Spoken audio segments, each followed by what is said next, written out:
despite the new wealth of evidence that the Bush administration's desire to torture suspects was driven by a desire to gin up phony links between Iraq and al-Qaeda, not by direct concerns about another terrorist attack. Former Vice President Cheney is sticking to his story that it was all about terrorism.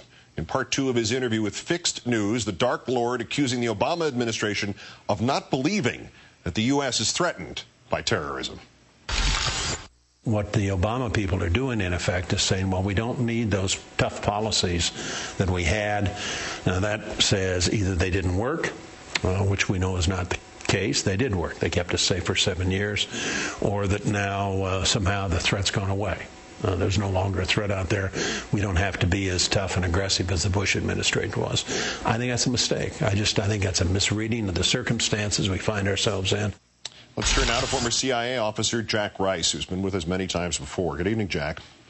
Good evening, Keith. If somebody has to be waterboarded 183 times in a month, or even just that lower figure from the other guy, 83 times, shouldn't a reasonable person conclude that as an interrogation method, waterboarding is not working? I mean, just how much pressure must these intelligence officials have been under to establish some sort of link between Iraq and al-Qaeda if they keep going back to the same non-working method 183 times?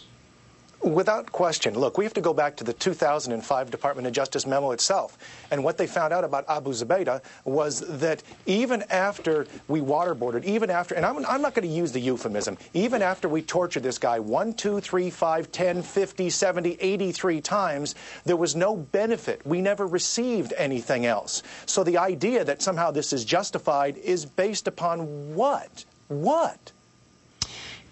Also, no matter what Cheney is insisting about the good intelligence he thinks that they got from these high-value detainees, presumably Zubaydah, the Director of National Intelligence, Mr. Blair, indicated in his memo last week there's really no way of knowing whether the same information could have been obtained, good or bad, through other means, is there?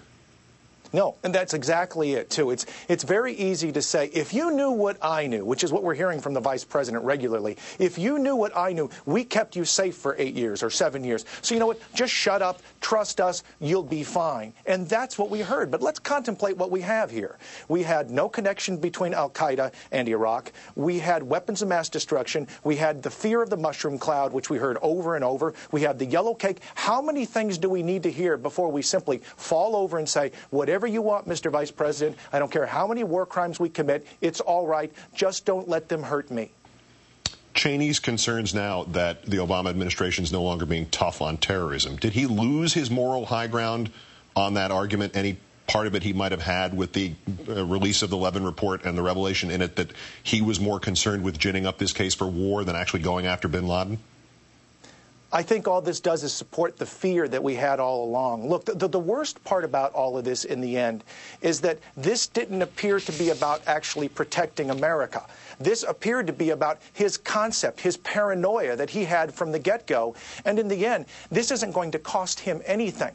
The war crimes that were committed here were committed, and it's not about these people. It's about the 1.2 billion Muslims that are out there in the world right now who are watching this saying, why should I care about what America thinks? Maybe the reason I hate America is justified, and if I don't hate America, maybe I should. That's why we need to be thinking about this. This is not ancient history. This is about where we go in the future. But also in Cheney's actions, Jack, these look like the actions of a terrorized man. If you're a terrorist looking to see whether or not what you're doing just psychologically works, isn't Dick Cheney Exhibit A for, yeah, I mean, this is how we can infiltrate the United States, make it turn on itself and sell out its own values? Absolutely it is. You know what? When we talk about the concept of whether we win or lose this war, if we change fundamentally who we are, then we have lost. And in this case, we have decided that we have no problem with torture. I mean, this concept that Karl Rove says that this is a political difference. Let me get this right. The political difference is you're either for torture, you're either for an international war crime, or you're not. Is that really the argument we're making now? It's incredible. Certainly would make the conventions more interesting. Jack Rice, the former officer of the CIA, former prosecuting attorney as well, now radio host. Thanks again, Jack. Always a pleasure, Keith. Remarkably, the Senate Armed Services Committee report, that Levin report, echoes not just through Gitmo, but also through Abu Ghraib, the first hint of the defeat of American standards by an American president. Secretary of Defense Rumsfeld said this was a case of a few bad apples victimizing the prisoners and victimizing this nation. Foremost of them, he thought, the commander there, former Brigadier General Janis Karpinski.